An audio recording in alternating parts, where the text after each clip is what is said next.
아름다우신 위대하신 주, 부활의 주. 어린 양 거룩과 공의, 새벽별 같은 나의 구주. 모든 하늘 찬양해,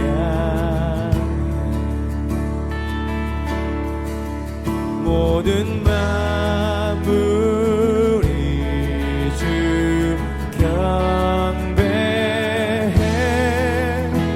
아름답고 놀라우신 모든 이름보다 높은 이름, 아름답고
그들이 무리에게 이르매 한 사람이 예수께 와서 꿇어 엎드려 이르되 주여, 내 아들을 불쌍히 여기소서.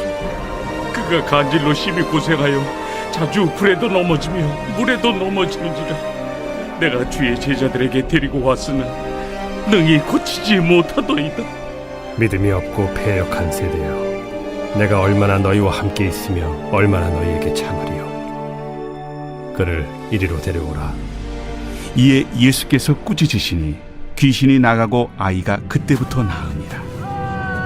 이때에 제자들이 조용히 예수께 나와 이르되 우리는 어찌하여 쫓아내지 못하였나이까?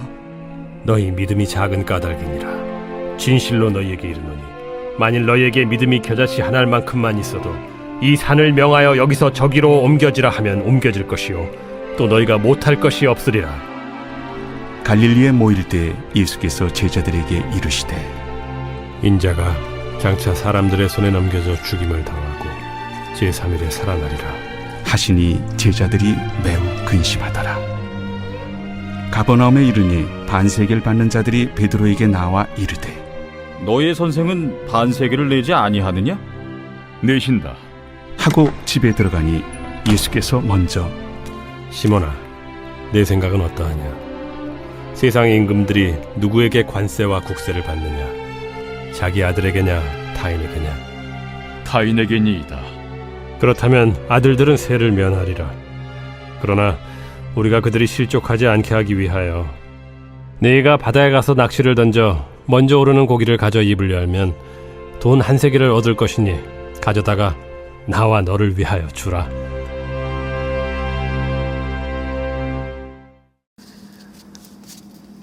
(2월 25일) 6.19 온전한 기도에 오신 여러분을 환영합니다. 마태복음 17장은 예수님의 공생의 후반기, 즉 예루살렘 입성을 앞둔 갈릴리에서의 마지막 사역기를 기록했습니다. 예수님은 유월절 어린 양으로 죽으시기 전 6개월에서 1년 남짓한 이 시점에 제자들에게 반복해서 확인시키시는 것이 있습니다. 그것은 예수님이 누구이신가 하는 정체성과 십자가와 부활에 대한 예고입니다. 어제 우리는 변화산에서 해같이 빛나시는 예수님의 영광을 묵상했습니다. 모세와 엘리야 그리고 하나님의 음성이 들렸던 그 거룩한 산은 하나님 나라의 완성을 미리 보여주는 예표였습니다. 하나님은 예수님에 대해 사랑하시는 아들이며 하나님께서 기뻐하시는 자라고 하셨습니다. 그리고 예수님의 제자들에게 그의 말을 들으라고 명하셨습니다. 변화산에서 하나님의 영광을 경험한 제자들은 여기서 초막을 짓고 머물겠다고 할 정도로 많은 감격을 경험하게 되었습니다.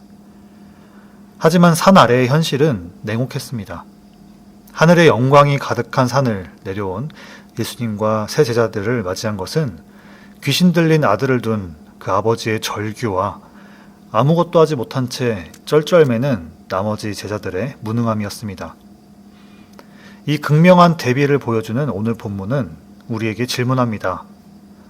하늘의 신령한 영광을 본 우리는 왜 산 아래에서 무너지는가? 이것이 우리의 실상입니다. 주일 예배를 마치고 세상이라는 산 아래로 내려가는 순간 우리는 여전히 영적 전쟁터와 한계의 상황 속에 내던져집니다.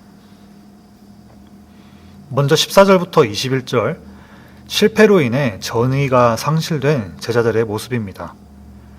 예수님과 게네사렛 출신 제자 베드로, 야고보, 요한은 무리에게 이르게 되었습니다.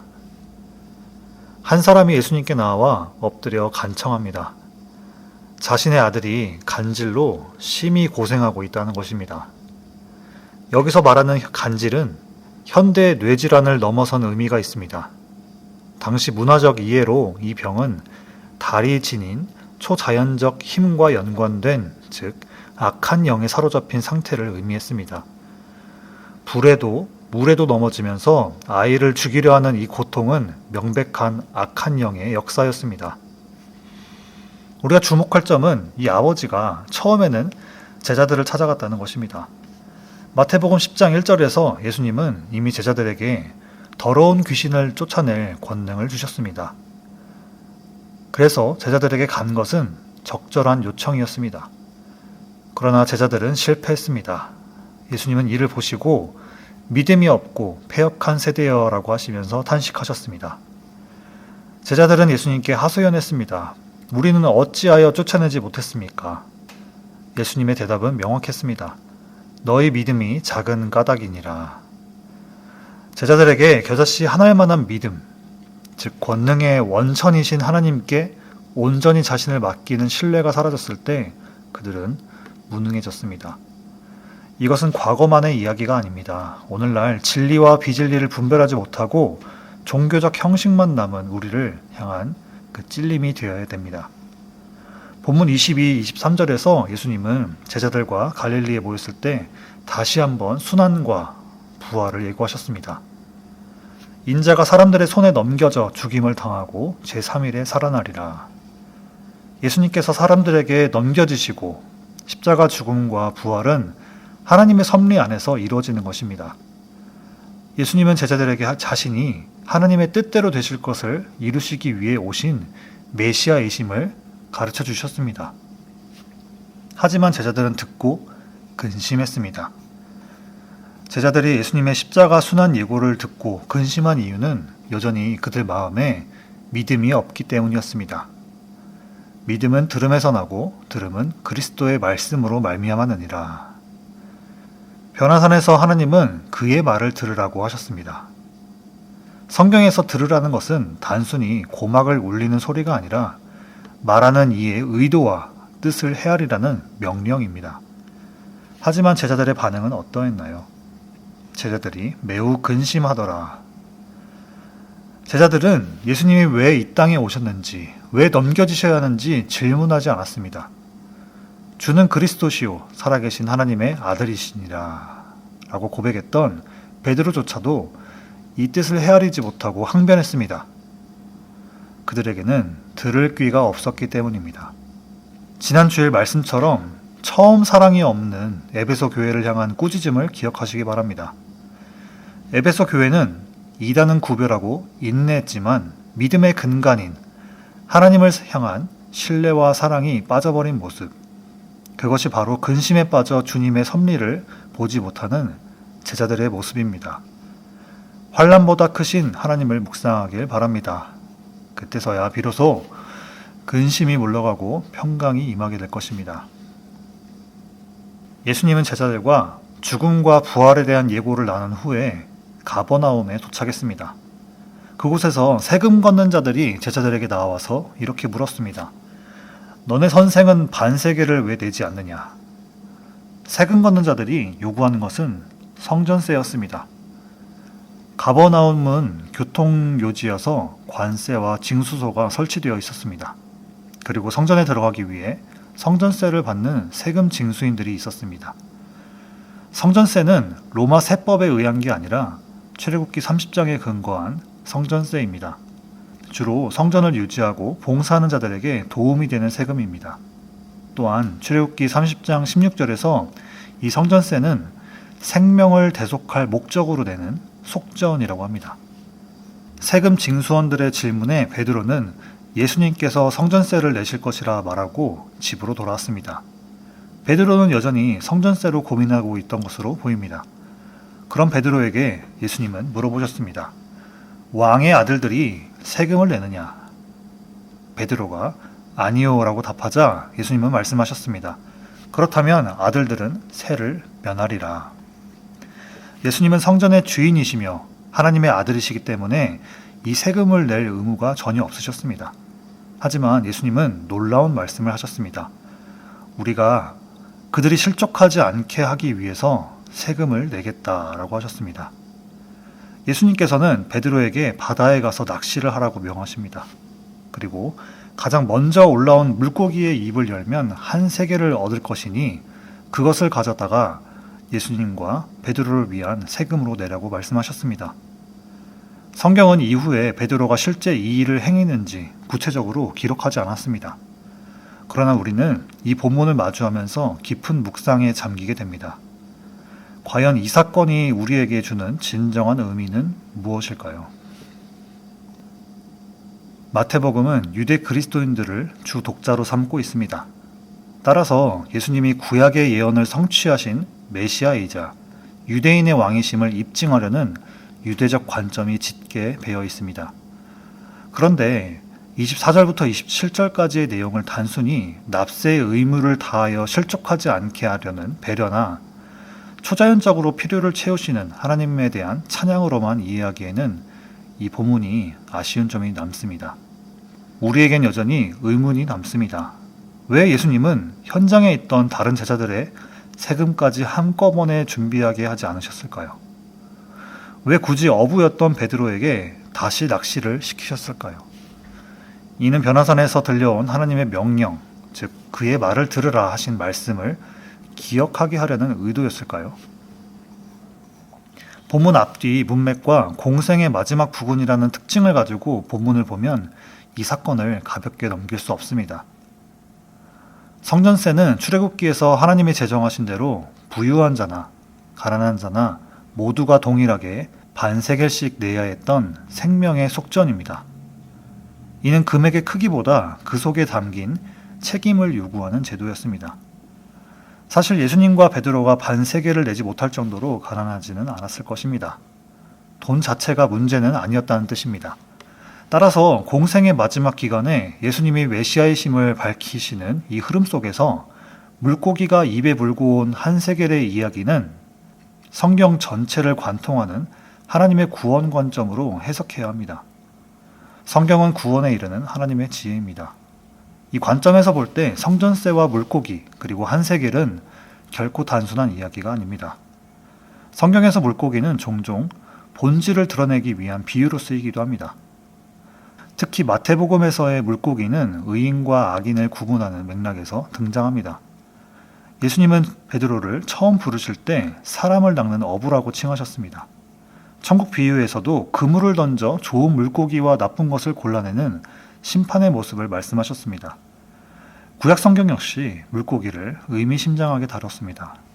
레위기 11장에서는 정함과 부정함의 기준에서 물고기의 여러 특징들이 언급되었고 하박국 1장에서는 인생들을 바다의 고기에 빗대어 설명하기도 했습니다.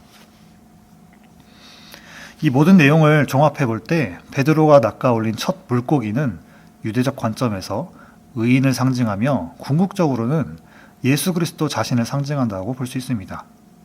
예수님과 베드로가 하나님의 성전에 당당히 들어갈 수 있도록 지불된 그 한 세겔은 곧 우리를 위해 십자가에서 치르실 그리스도의 대속을 의미하는 것입니다. 다시 정리하자면 이렇습니다. 예수님은 본래 성전의 주인으로서 세금을 낼 의무가 없으신 분입니다. 반면에 우리는 본래 속전을 지불해야만 하는 죄의 종이었습니다. 그러나 예수님께서 베드로를 위해서 자신의 목과 베드로의 몫을 한 세겔로 묶어 지불해 주셨습니다. 이 대속의 은혜를 통해 베드로는 이제 세금을 내야 하는 종이 아니라 세금을 면제받은 아들의 신분으로 옮겨진 것입니다. 결국 베드로가 물고기의 입에서 얻은 돈은 인간의 수고나 율법적 행위로 얻은 것이 아닙니다. 오직 하나님의 초자연적인 공급, 즉 은혜만이 우리를 하나님의 성전에 거할 아들의 신분으로 보존할 수 있음을 증명합니다. 그렇다면 오늘 우리에게 필요한 영적 반세겔은 어떻게 얻을 수 있을까요? 그것은 오직 예수 그리스도를 믿는 그 믿음만으로 가능합니다. 그 믿음은 우리가 주님의 말씀을 귀 기울여 듣고 온전히 순종할 때 우리에게 주어지게 됩니다. 이 믿음을 가진 자들의 심령에 비로소 하나님 나라가 임하게 되고 하나님의 거룩한 통치와 평강이 가득하게 될 것입니다. 사랑하는 성도 여러분, 오늘 우리는 변화산의 영광에서 시작해 산 아래의 무능함을 지나 물고기 입에서 나온 한 세겔의 신비에 이르렀습니다. 성경은 우리에게 분명하게 선포하고 있습니다. 우리가 하나님의 성전에 들어갈 수 있는 권리는 우리의 의로운 행위나 율법적인 노력에 있지 않습니다. 베드로가 스스로의 힘으로 반세겔을 마련한 것이 아니라 예수님이 예비하신 물고기를 통해 하나님의 성전에 들어가는 아들의 자격, 대속의 은혜를 입었듯이 우리의 구원 역시 전적인 하나님의 공급하심입니다. 예수님은 성전의 주인이시지만 친히 종의 형체를 입으셨고 속전을 내실 필요가 없으시지만 우리를 위해서 스스로 속전이 되어주셨습니다. 그 한 세겔의 은혜가 오늘 저와 여러분을 죄의 종에서 하나님 나라의 아들로 옮겨 놓으셨습니다. 이제 우리는 더 이상 정죄와 근심에 매여 사는 존재가 아닙니다. 하나님의 아들의 명분을 얻은 자답게 당당하게 사시길 바랍니다. 우리 삶에 여전히 해결되지 않는 간질과 같은 고통들이 있습니다. 또한 제자들처럼 무능함에 좌절하는 순간들이 있습니다. 그럼에도 불구하고 그때마다 물고기 입을 열어 우리의 모든 필요를 채우시고 아들의 신분을 보장하신 그 대속의 은혜를 기억하시기 바랍니다. 우리가 예수님의 말씀을 온전히 듣고 그분 앞에 엎드릴 때 세상이 줄 수 없는 하나님의 통치와 평강이 우리의 심령과 삶에 가득하게 될 것입니다. 이번 한 주간 나를 위해 영원한 속전이 되어주신 예수 그리스도를 깊이 묵상하면서 아들 예수 그리스도께서 주시는 자유함 속에서 승리하시는 여러분 되시기를 예수님의 이름으로 축복합니다. 들은 말씀 붙들고 같이 기도하시겠습니다. 우리의 믿음 없음을 시인하고 우리의 길과 진리, 생명 되신 예수님만 붙드는 하루가 되게 달라고 하나님 나라에 들어갈 아들의 신분으로 회복시키신 예수님의 십자가를 찬양하고 자랑하는 그런 하루가 되게 달라고 들은 말씀 붙들고 같이 기도하시겠습니다.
두 번째로 교회를 위해서 같이 기도하시겠습니다. 성령 안에서 한어부와 영어부, 목장과 다음 세대 사역에 모두가 하나님 나라를 경험케 하시고 가정과 삶에 예수 그리스도 진리의 생수가 흘러가게 해달라고 오는 토요일에 있을 이들종합병원 상담의 날 모든 순서에 하나님께서 함께 하시고 참여하는 모든 이들이 몸의 회복을 넘어 예수님을 만나는 기회 또한 허락해달라고 투병 중이거나 경제적 어려움 가운데 계신 분들과 함께 하시고 모든 가정에 하나님의 긍휼과 평강 허락해달라고 교회를 위해서 같이 기도하시겠습니다.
마지막으로 선교지와 열방을 위해서 같이 기도하시겠습니다.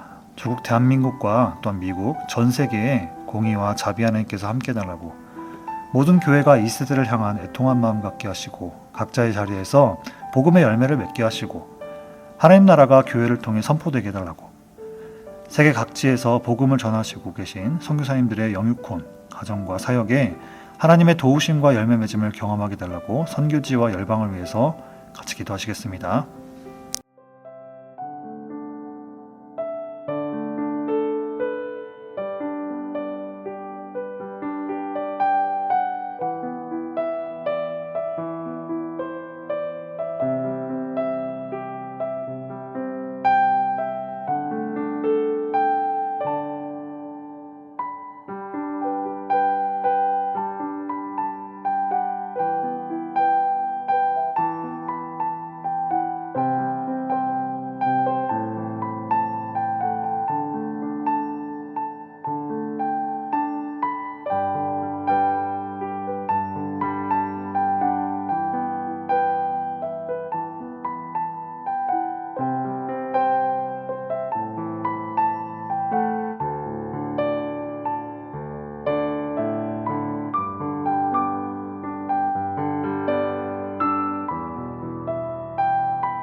이제 함께 주기도문 하심으로 개인 기도하시고 6.19 온전한 예배를 마치도록 하겠습니다. 하늘에 계신 우리 아버지여, 이름이 거룩히 여김을 받으시오며 나라가 임하시오며 뜻이 하늘에서 이루어진 것 같이 땅에서도 이루어지이다. 오늘 우리에게 일용할 양식을 주시옵고 우리가 우리에게 죄 지은 자를 사하여 준 것 같이 우리의 죄를 사하여 주시옵고 우리를 시험에 들게 하지 마시옵고 다만 악에서 구하시옵소서. 나라와 권세와 영광이 아버지께 영원히 있사옵나이다. 아멘.